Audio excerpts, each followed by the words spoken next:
Hello students, welcome to this channel Nanak education point. My name is Heena Takkar और class 11th का business study chapter number 7 business finance बहुत ही difficult लगता है बच्चों को। यहाँ पर सबकी बात नहीं करूँ बट बहुत सारे बच्चों को डिफिकल्टी फेस होती है, बट ऐसा कुछ भी नहीं है। बहुत इंटरेस्टिंग चैप्टर है और ये आपको फ्यूचर में बेनिफिट भी देने वाला है, मतलब पढ़ाई के अलावा भी। यानी कि जब आप इन फ्यूचर जब अपनी स्टडीज कंप्लीट कर लेंगे तो आपको पता लग जाएगा कि कहाँ कहाँ पैसा इन्वेस्ट कर सकते हो और एक अच्छा खासा पैसा कमा सकते हो, ठीक है, वो भी कम टाइम के अंदर।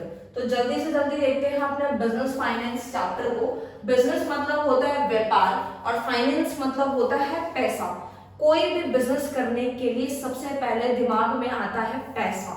कितना पैसा है, कितना पैसा चाहिए, कौन सा बिजनेस करना है, ये सारी चीजें डिपेंड करती है पैसे के ऊपर। बिना पैसे के हम कुछ नहीं कर सकते, मतलब बिजनेस तो कर ही नहीं सकते। ठीक है, मैं एक एग्जांपल लेती हूँ यहाँ पे गोलू। ठीक है, गोलू एक लड़का है जिसको बिजनेस करने का मन है। ठीक है, वो चाहता है कि बिजनेस करूं और एक गारमेंट्स की दुकान खोलना चाहता है जिसमें वो जीन्स टॉप शर्ट्स इनमें डील करने वाला है। ठीक है, तो अब उसको ये सोचना है कि उसके पास कितना पैसा है और वो कितना पैसा बाहर से ले सकता है, क्योंकि सारा पैसा उसके घर में नहीं पड़ा होगा। मैं कहूँ गोलू के घर में 10 करोड़ रुपए पड़े और वो बिजनेस कर लेगा? नहीं, कभी भी नहीं। छोटे लेवल से भी बिजनेस किया जाता है, कोई बड़ी बात नहीं है, बट डिपेंड करता है कि किस तरीके से हमें ये चैप्टर कहीं ना कहीं ये सिखाने वाला है कि हमें किस तरीके से पैसा कितना कहाँ से हम बोरो कर सकते हैं और एक टाइम पे आके अच्छा खासा बिजनेस रन कर सकते हैं। ठीक है, तो बिजनेस जो है, ठीक है, इस तरीके से होता है। अभी हम समझ जाएंगे कि क्या क्या चीजें होती हैं। मैंने वहां पे एक लाइन लिखी है, finance is the life blood of an enterprise. हर एक एंटरप्राइज के लिए फाइनेंस जो होता है वो लाइफ ब्लड होता है, यानी कि उसका खून होता है। बिना पैसों के तो आप कोई बिजनेस करके दिखा दो, बिना पैसों के कर ही नहीं पाओगे आप, क्या कोई भी नहीं कर पाएगा। ठीक है, तो सबसे पहले बात करते हैं हम वही कि कौन कहाँ से बिजनेस फाइनेंस हो सकता है, यानी कि पैसे की जब जरूरत पड़ेगी कहाँ से हम पैसा ले सकते हैं। तो सबसे पहले बात आती है बिजनेस, जैसे कि यहाँ पे गोलू का एग्जांपल को मैं कनेक्ट करती हूँ कि जब ये अपने बिजनेस को स्टार्ट करेगा, इस्टेब्लिश करेगा, तो उसके लिए भी इसको पैसा चाहिए। ठीक है, ऐसा तो है नहीं हो कि ये एक बार अपनी दुकान खोल के अपना सारा सामान भर के रख दे और उसके बाद इसका सारा सामान बिक जाए, उसके बाद इसको पैसों की जरूरत नहीं पड़ेगी। इसको फिर दोबारा से दिन, मतलब हर दिन के बेसिस पे इसको पैसे की जरूरत पड़ेगी, क्योंकि एक बार स्टॉक खत्म हो गया तो दोबारा स्टॉक मंगवाएगा। जो इसने लेबर रखे हैं या इसने आगे जितने भी वर्कर रखे हैं उनको सैलरी देना, उनके लिए हर एक चीज की फैसिलिटीज, तो उसको चलाने के लिए भी पैसा चाहिए। तभी यहाँ पे दो तरीके से पैसों की जरूरत पड़ती है। पहला होता है फाइनेंस रिक्वायरमेंट, यानी स्टैब्लिश करने के लिए, स्टार्ट करने के लिए, उसे हम बोलते हैं फिक्स कैपिटल रिक्वायरमेंट, जैसे कि लैंड बिल्डिंग मशीनरी, ये सारी चीजें चाहिए होंगी। नंबर 2 वर्किंग कैपिटल रिक्वायरमेंट, इसका मतलब है कि जो रोज के इसके खर्चे होंगे उसको चलाने के लिए भी इसको पैसे की जरूरत पड़ेगी, जिसको हम बोलेंगे वर्किंग कैपिटल रिक्वायरमेंट। यानी कि जैसे रॉ मटेरियल, जैसे कि वेजेस, जैसे कि सैलरी, इसने अपने नीचे 4 लोगों को रख लिया, ठीक है, उनको 10,000 सैलरी दे रहा है चारों को, कहां से देगा? इसके लिए भी तो इसको 40,000 रुपए चाहिए हर महीने, कहां से देगा? वो देगा अपनी जेब से। यानी कि वर्किंग कैपिटल रिक्वायरमेंट ही होती है जो डे बाय डे के खर्चे होते हैं, और जो स्टार्ट करने के लिए चाहिए होता है वो होता है fix capital requirement. I hope आपको क्लियर है सोर्सेज ऑफ बिजनेस फाइनेंस। अब हमारे सोर्सेज कौन से होते हैं, यानी बिजनेस फाइनेंस के, इसमें आता है बेसिस ऑफ टाइम। टाइम के बेसिस पे डिवीजन किया गया है कि बिजनेस को कितने टाइम के लिए पैसा चाहिए, तो उनको एक कैटेगरी में बांट दिया है। जैसे कि पहला है लॉन्ग टर्म। लॉन्ग टर्म से मतलब है जब बिजनेस को 10 साल या 10 साल से ज्यादा के लिए पैसों की जरूरत पड़ेगी तो वो लॉन्ग टर्म फाइनेंस में आ जाएगा। जैसे कि land and building and machinery के लिए पैसा चाहिए तो वो किस में आ जाएगा? लॉन्ग टर्म में आ जाएगा। और बिजनेस जो होगा वो कहां से पैसा अरेंज करेगा? तो वो शेयर्स इशू करेगा। ठीक है, वो अभी हम सीखने वाले हैं, इक्विटी शेयर, प्रेफरेंस शेयर या डिफरेंस लिखा वो तब समझाऊंगी मैं, अभी फिलहाल इतना समझ लीजिए। इक्विटी शेयर और प्रेफरेंस शेयर से जो है बेसिकली लिया जाएगा पैसा। मीडियम टर्म में आता है 1 साल से 10 साल के लिए अगर बिजनेस को पैसे की जरूरत है तो वो मीडियम टर्म में आएगा, जैसे कि डिबेंचर इशू करेंगे, प्रेफरेंस शेयर इशू करेंगे। ठीक है, यानी जनता में पैसा जो, मतलब ये शेयर इशू किए जाते हैं और जनता क्या करती है? कंपनी में पैसा लगाती है। ठीक है, वो अभी हम समझते हैं। जैसे कि कोई मशीनरी रिप्लेस करानी है, कोई लार्ज पब्लिसिटी करनी है, कोई लार्ज लेवल पे, बहुत बड़े लेवल पे कोई एडवर्टीजमेंट करनी है, ठीक है, तो वो किस में आ जाता है, मीडियम टर्म में आ जाता है। Third one is short term finance, come time के लिए पैसा की जरूरत है बिजनेस को, यानी 1 साल से कम के लिए, जैसे ओवरड्राफ्ट, रॉ मटेरियल, वेजेस, ये सारी चीजें, ट्रांसपोर्ट वगैरह, क्योंकि देखो बिजनेस को 1 साल से कम के लिए भी पैसों की जरूरत पड़ेगी, तो वो शॉर्ट टर्म में आ जाएगा, जो कि हमने अभी यहाँ पे समझा था वर्किंग कैपिटल में। अब हम चलते हैं सोर्सेस ऑफ फाइनेंस की तरफ on the basis of ownership. Ownership point of view से अगर हम सोचे तो 2 तरीके से कैटेगरी में डाला है मैंने इसको। एक तो ओनर फंड होता है, एक होता है बोरोड फंड, ठीक है। मैंने आपको अभी एक चीज समझाई थी कि हर एक चीज गोलू के साथ कनेक्ट कर रखी है मैंने, ताकि आपको समझने में आसानी हो। देखो ये जो गोलू था, जब बिजनेस को स्टार्ट कर रहा था तो भी इसको पैसे चाहिए थे, जब इसने बिजनेस स्टार्ट कर लिया उसके बाद भी इसको पैसे की जरूरत है। तो देखो जब इसके पास खुद की सेविंग पड़ी है, खुद का पैसा जो पड़ा है, जो उसने अपनी जेब से निकाला, तो उसको बोलते हैं ओनर फंड। ओनर मतलब मालिक का खुद का पैसा, उसकी खुद की सेविंग, वो क्या होता है, ओनर फंड में आता है। और बोरोड फंड मतलब क्या होता है, आपको पता ही है, बोरो करना, यानी कि बाहर से पैसा लेना। अब हम किस किस फॉर्म में क्या क्या ले सकते हैं उसके एग्जांपल समझो, अच्छे से क्लियर होगा। देखो ओनर फंड में आता है equity share, preference share, retain earning, वो हम अभी समझेंगे। बोरोड फंड में क्या आता है, यानी कि लोन लेती है बिजनेस, क्या करता है, कंपनी क्या करती है, लोन लेती है, ठीक है, और तभी तो वो बोरो कर रही है बाहर से, ठीक है, जिसमें क्या क्या आता है, लोन फ्रॉम फाइनेंशियल इंस्टीट्यूशन से ले लेगी, डिबेंचर इशू कर देगी, बॉन्ड इशू कर देगी, कमर्शियल बैंक से ले लेगी, ठीक है, ये सारी चीजें आती है। पब्लिक डिपॉजिट्स हो गए, ट्रेड क्रेडिट एक्सेट्रा, इन तरीके से कंपनी जो है पैसा जो है बाहर से लेती है, ठीक है। वो हम एक चीज अभी अच्छे से समझेंगे कि डिबेंचर, बॉन्ड, ये सब क्या होते हैं। आई होप आपको यहाँ से क्लियर है। अब हम स्टार्ट करते हैं शेयर से, यानी कि इनके फर्दर डिवीजन स्टार्ट करने जा रहे हैं कि कहाँ कहाँ से पैसा आने वाला है, ठीक है, और किस किस फॉर्म में आएगा, किसका क्या फायदा नुकसान, सब कुछ देखेंगे। तो देखो सबसे पहले बात करते हैं इक्विटी शेयर की, ठीक है। इक्विटी शेयर और प्रेफरेंस शेयर को समझने से पहले एक छोटा सा कॉन्सेप्ट समझना है शेयर का। क्या समझना है, शेयर का। मैं यहाँ लिखती हूँ, आप लोगों को शायद आई होप आप क्लियर हो रहा होगा, नहीं तो उसकी पिक्चर मैं अपलोड कर दूंगी टेलीग्राम पर। देखो शेयर क्या होता है, ठीक है, शेयर आपको समझ आ गया तो ये इक्विटी शेयर, प्रेफरेंस शेयर आपको समझना आसान होगा। शेयर का मतलब होता है बेसिकली, शेयर कैपिटल में आता है कि कंपनी क्या करती है, जब कंपनी को पैसे की जरूरत पड़ती है तो कंपनी क्या करती है, पब्लिक को बोलती है कि आप हमारी कंपनी में पैसा लगाओ। तो पब्लिक बोलती है हम क्यों लगाएं पैसा, हमें क्या फायदा मिलने वाला है आपकी कंपनी में पैसा लगाने के लिए। तो वो इसीलिए पैसा लगाते हैं क्योंकि कंपनी बोलती है कि आपको हम अच्छा खासा ब्याज देंगे, यानी कि इंटरेस्ट देंगे, ठीक है। तो पब्लिक को लालच आ जाता है कि हम बैंक में भी जाएंगे, वहां पे इतना अच्छा इंटरेस्ट तो मिलेगा नहीं, तो कंपनी में लगा लेते हैं, अच्छा खासा इंटरेस्ट मिलेगा, मतलब 9%, 10, 11% इस तरीके से मिल जाएगा। तो कंपनी को लालच आता है, कंपनी तैयार हो जाती है, ठीक है। तो कहीं ना कहीं अब कंपनी पब्लिक से पैसा क्यों ले रही है, बैंक से पैसा क्यों नहीं ले रही, तो क्योंकि कंपनी को लगता है कि बैंक में बहुत सारी फॉर्मेलिटीज है, बहुत सारी चीजें होती है, तो पब्लिक से वो पैसा ले लेती है उधार में, तो वो सारी चीजें आती है, तो उसे हम क्या बोलते हैं, शेयर कैपिटल। शेयर कैपिटल से एक छोटा सा एग्जांपल से समझते हैं। जैसे कंपनी को 1 लाख रुपए की जरूरत है, छोटा सा मैंने टॉपिक ले रही हूँ, मतलब छोटा सा मैंने यहाँ पे लिया है, ठीक है, ज्यादा बड़ा नहीं ले रही हूँ, आपको समझने में आसानी होगी। 1 लाख रुपए की जरूरत है कंपनी को, ठीक है, तो कोई एक जना तो 1 लाख रुपए इनकी कंपनी में नहीं लगाने वाला, तो 1 लाख को छोटे छोटे टुकड़ों में बांटा जाएगा, ठीक है, छोटे छोटे टुकड़ों में बांटा जाएगा, यानी कि 1 लाख की जरूरत है, 10,000 इंटू 10 कर देंगे तो कितना बच जाएगा हमारा, 1 लाख बन जाएगा, यानी कि 10,000 इंटू 10 करेंगे तो वो 1 लाख बनता है, यानी छोटे छोटे टुकड़ों में बांटेंगे, लोग उनको खरीदेंगे, तो वही हमारा क्या होता है, शेयर कैपिटल। आई होप आपको ये सारी चीजें क्लियर हो रही होगी। अब हम समझते हैं कि equity share and preference share क्या होता है। वेरी इंपॉर्टेंट क्वेश्चन, डिफरेंसेस मैं हमेशा कहती हूँ अच्छे से करके जाना। Very share and preference share holder के बीच में डिफरेंस देखते हैं। शेयर हम लोग समझ चुके हैं, आपको बस एक चीज ये समझनी है कि शेयर होल्डर कौन होते हैं। शेयर होल्डर का मतलब होता है कि जो कंपनी में पैसा लगाते हैं उन्हें हम शेयर होल्डर्स बोलते हैं। इक्विटी शेयर और प्रेफरेंस शेयर के बीच में मतलब ये हुआ, आपको बस एक चीज याद रखनी है कि प्रेफरेंस शेयर होल्डर वालों को सबसे पहले प्रेफरेंस दी जाती है, उसके बाद इक्विटी शेयर होल्डर वालों को प्रेफरेंस दी जाती है। जैसे कि एक एग्जांपल समझते हैं कि आपकी सपोज एक तरफ बुआ है और एक तरफ आपकी मासी है, आप उन दोनों में से सबसे ज्यादा पहले प्रेफरेंस किसको देना चाहोगे, ठीक है। तो उसी तरीके से इसमें आता है प्रेफरेंस शेयर होल्डर कि सबसे पहले इनको ही देखा जाएगा, उसके बाद इक्विटी शेयर होल्डर वालों को देखा जाएगा।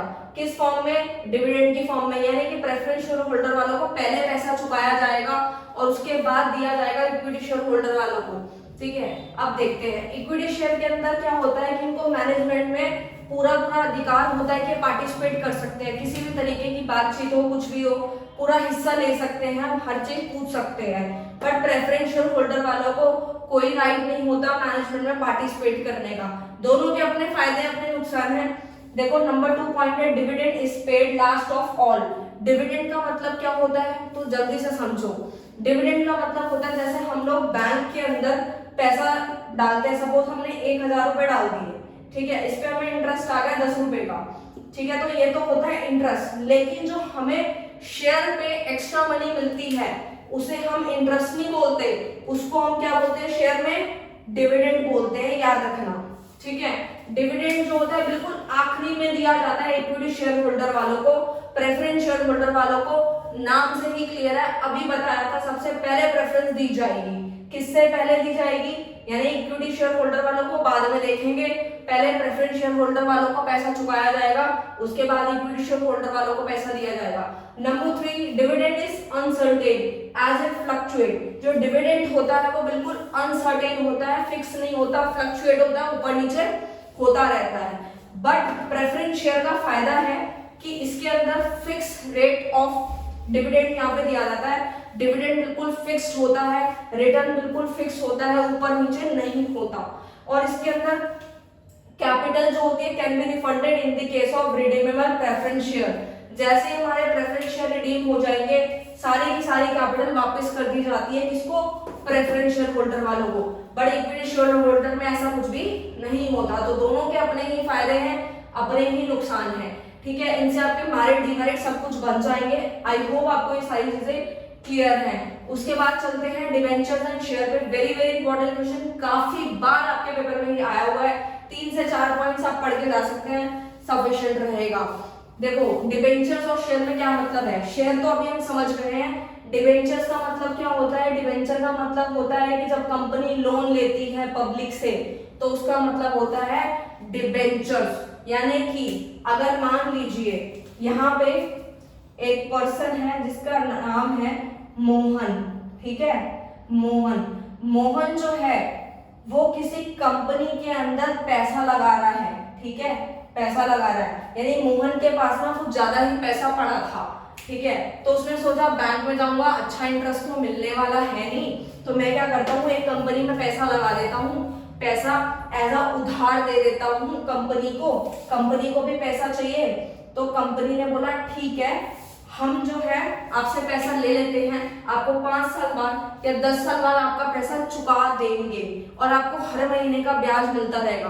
तो मोहन जो है वो कंपनी में पैसा लगाने के लिए इसलिए तैयार हो गया क्योंकि वो बैंक में जाएगा तो उसे 4% 5% इंटरेस्ट मिलेगा, इससे ज्यादा नहीं मिलने वाला, इससे कम ही मिलेगा। तो ये कंपनी इसको बोलती है हम आपको 9, 10, 11, 12% देंगे। तो इसको लालच आ गया मोहन को, तो मोहन ने कहा मैं आप ही की कंपनी में पैसा लगाऊंगा। तो कंपनी ने बोला बिल्कुल आप पैसा लगाइए, आपकी मर्जी है, हम भी खुश आप भी खुश।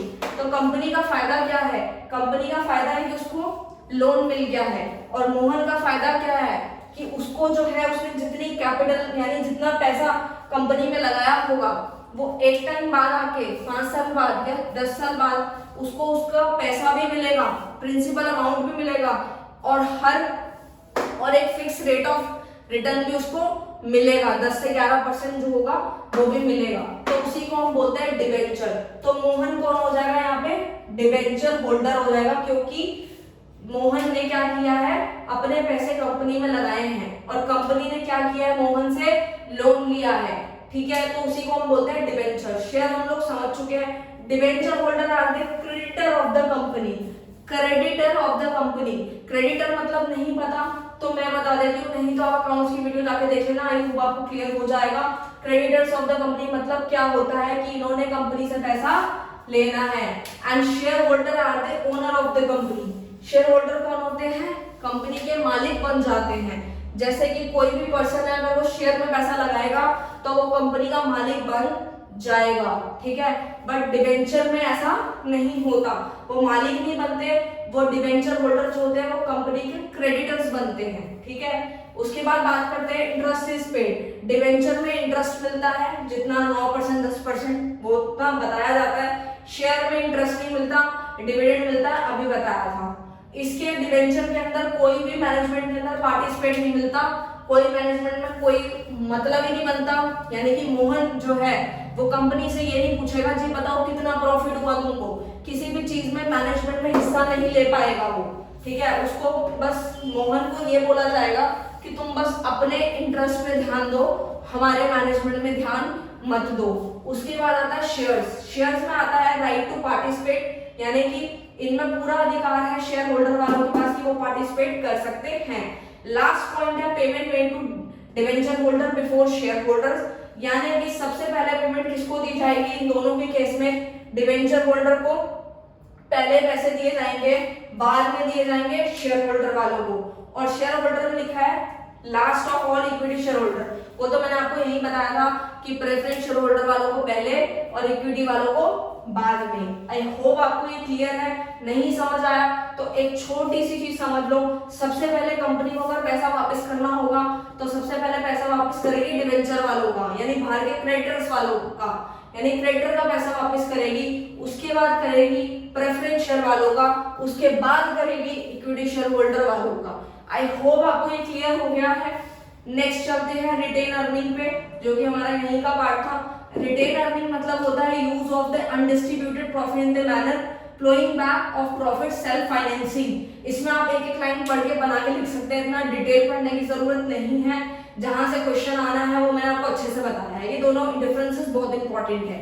रिटेन अर्निंग मतलब होता है कि ऐसा अनडिस्ट्रीब्यूटेड प्रॉफिट, सपोज कंपनी को बहुत अच्छा खासा प्रॉफिट हो जाता है शेयर्स पे, तो कुछ पैसा बचता है जो कि उन्होंने अभी बांटा नहीं है, डिस्ट्रीब्यूट नहीं किया, उसी को हम बोलते हैं रिटेन अर्निंग, जो कंपनी बचा के रखती है आने वाले समय के लिए, फ्यूचर के लिए, ठीक है।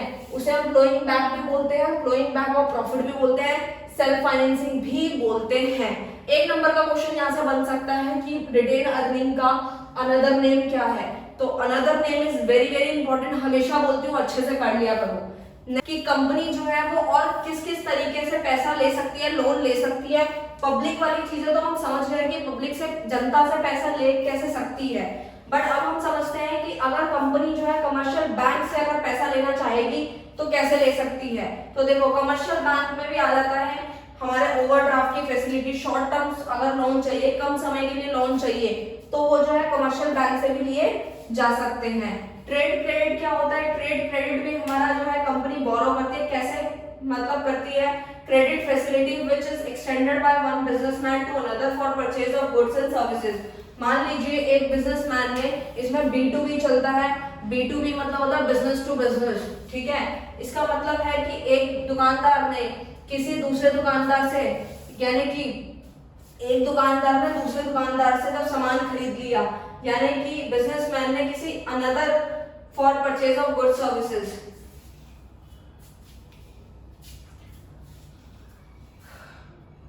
बोरोड फंड हम लोग समझ चुके हैं, बोरोड फंड में आता है, डिफरेंस हम लोग देख चुके हैं। अब हमें ये समझना है कि कंपनी और किस किस तरीके से जो है जनता के अलावा कहां से कंपनी पैसा ले सकती है।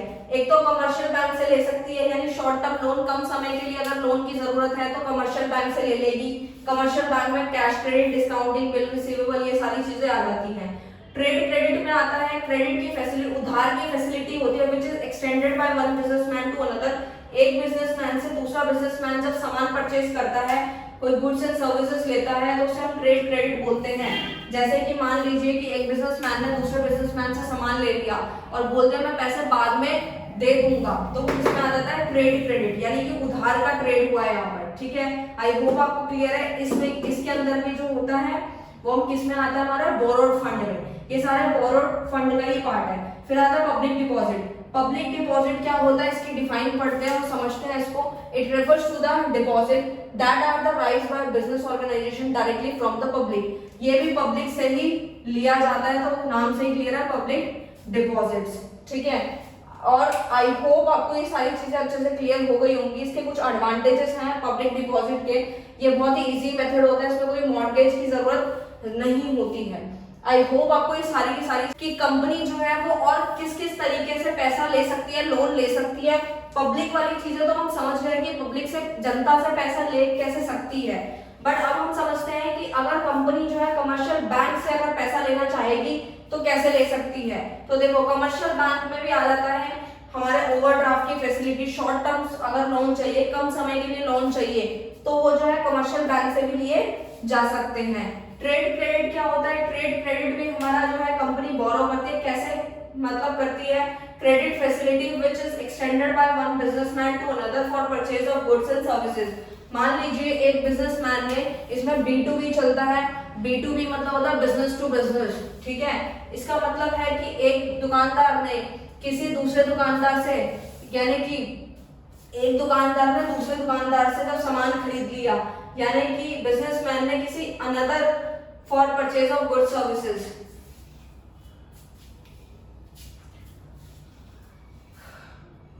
बोरोड फंड हम लोग समझ चुके हैं, बोरोड फंड में आता है। डिफरेंस हम लोग देख चुके हैं। अब हमें ये समझना है कि कंपनी और किस किस तरीके से जो है जनता के अलावा कहां से कंपनी पैसा ले सकती है। एक तो कमर्शियल बैंक से ले सकती है, यानी शॉर्ट टर्म लोन, कम समय के लिए अगर लोन की जरूरत है तो कमर्शियल बैंक से ले लेगी। कमर्शियल बैंक में cash credit, discounting, bill receivable, ये सारी चीजें आ जाती हैं। ट्रेड क्रेडिट में आता है क्रेडिट की फैसिलिटी, उधार की फैसिलिटी होती है which is extended by one businessman to another. एक बिजनेसमैन से दूसरा बिजनेसमैन जब सामान परचेज करता है, कोई गुड्स एंड सर्विसेज लेता है, तो उसे हम ट्रेड क्रेडिट बोलते हैं।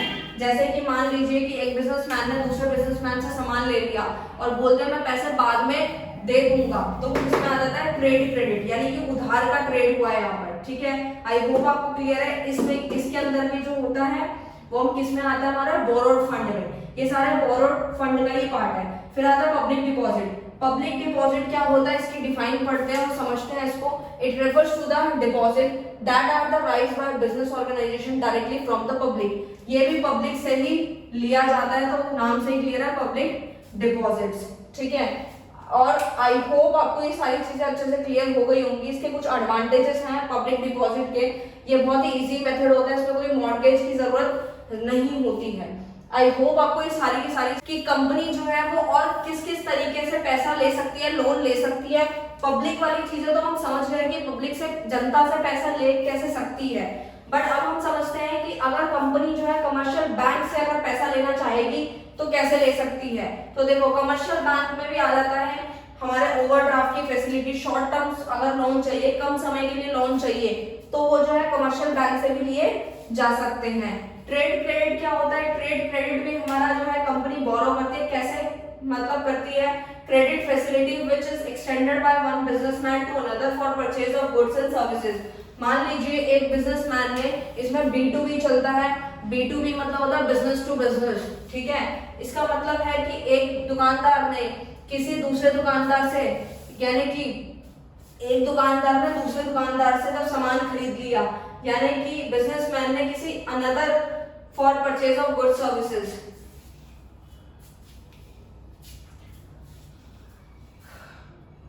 बोरोड फंड हम लोग समझ चुके हैं, बोरोड फंड में आता है। डिफरेंस हम लोग देख चुके हैं। अब हमें ये समझना है कि कंपनी और किस किस तरीके से जो है जनता के अलावा कहां से कंपनी पैसा ले सकती है। एक तो कमर्शियल बैंक से ले सकती है, यानी शॉर्ट टर्म लोन, कम समय के लिए अगर लोन की जरूरत है तो कमर्शियल बैंक से ले लेगी। कमर्शियल बैंक में cash credit, discounting, bill receivable, ये सारी चीजें आ जाती हैं। ट्रेड क्रेडिट में आता है क्रेडिट की फैसिलिटी, उधार की फैसिलिटी होती है which is extended by one businessman to another. एक बिजनेसमैन से दूसरा बिजनेसमैन जब सामान परचेज करता है, कोई गुड्स एंड सर्विसेज लेता है, तो उसे हम ट्रेड क्रेडिट बोलते हैं।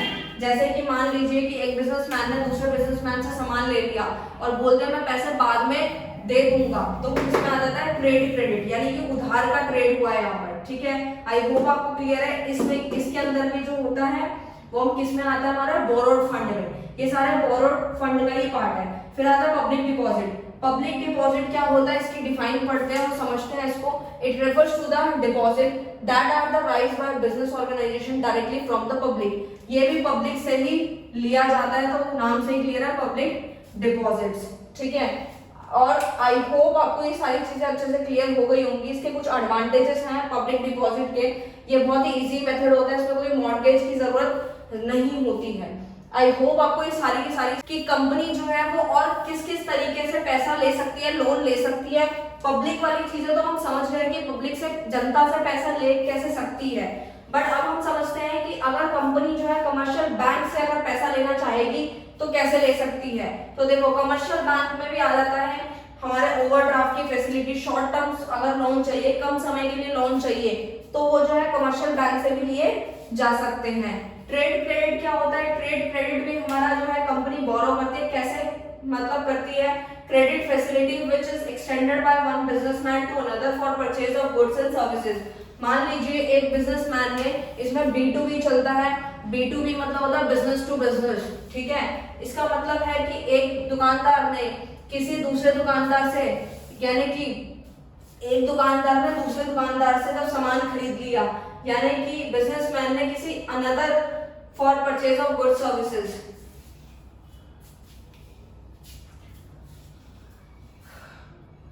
बोरोड फंड हम लोग समझ चुके हैं, बोरोड फंड में आता है। डिफरेंस हम लोग देख चुके हैं। अब हमें ये समझना है कि कंपनी और किस किस तरीके से जो है जनता के अलावा कहां से कंपनी पैसा ले सकती है। एक तो कमर्शियल बैंक से ले सकती है, यानी शॉर्ट टर्म लोन, कम समय के लिए अगर लोन की जरूरत है तो कमर्शियल बैंक से ले लेगी। कमर्शियल बैंक में cash credit, discounting, bill receivable, ये सारी चीजें आ जाती हैं। ट्रेड क्रेडिट में आता है क्रेडिट की फैसिलिटी, उधार की फैसिलिटी होती है which is extended by one businessman to another. एक बिजनेसमैन से दूसरा बिजनेसमैन जब सामान परचेज करता है, कोई गुड्स एंड सर्विसेज लेता है, तो उसे हम ट्रेड क्रेडिट बोलते हैं। जैसे कि मान लीजिए कि एक बिजनेसमैन ने दूसरे बिजनेसमैन से सामान ले लिया और बोलते हैं मैं पैसे बाद में दे दूंगा, तो इसमें आ जाता है ट्रेड क्रेडिट, यानी कि उधार का ट्रेड हुआ है यहाँ पर। ठीक है, आई होप आपको क्लियर है। इसमें इसके अंदर भी जो होता है वो हम किस में आता है हमारा बोरोड फंड में। ये सारे बोरोड फंड का ही पार्ट है। फिर आता है पब्लिक डिपॉजिट। पब्लिक डिपॉजिट क्या होता है इसकी डिफाइन पढ़ते हैं और समझते हैं इसको। It refers to the deposit that are the raise by business organisation directly from the public. ये भी पब्लिक से ही लिया जाता है, तो नाम से ही क्लियर है, पब्लिक डिपॉजिट्स। ठीक है, और आई होप आपको ये सारी चीजें अच्छे से क्लियर हो गई होंगी। इसके कुछ एडवांटेजेस हैं पब्लिक डिपॉजिट के। ये बहुत ही इजी मेथड होता है, इसमें कोई मॉर्गेज की जरूरत नहीं होती है। आई होप आपको ये सारी की सारी नहीं होती। आई होप आपको क्लियर है। इसके बाद का कुछ टॉपिक आपको मिलेगा, जैसे कि आपको GDR, ADR ये सब दिया हुआ है, वो इस बार आपके पेपर में नहीं आने वाला, वो डिलीटेड है। अगर आप पूरा डिलीटेड टॉपिक देखना चाहते हो तो प्लेलिस्ट में जाके आपको वीडियो मिल जाएगी, आप देख सकते हैं विदाउट एनी डिफिकल्टी। नोट्स आपको मिल जाएंगे, इंपॉर्टेंट क्वेश्चन इस चैप्टर के मिल जाएंगे टेलीग्राम पे, तो जल्दी से जाके ज्वाइन कर लो और बहुत सारा बेनिफिट आपको मिल जाएगा। आई होप आपको क्लियर होंगी सारी की सारी चीजें, अच्छे से मैंने बता दिया है। रही इनके मैरिट्स एंड डीमेरिट्स की बात, तो वो आप डिफरेंसेस से बना सकते हैं। अगर आपका रिस्पॉन्स अच्छा रहेगा, आप लाइक शेयर कमेंट बहुत सारा करेंगे, तो मैं उसके ऊपर भी वीडियो बना दूंगी। Thank you so much.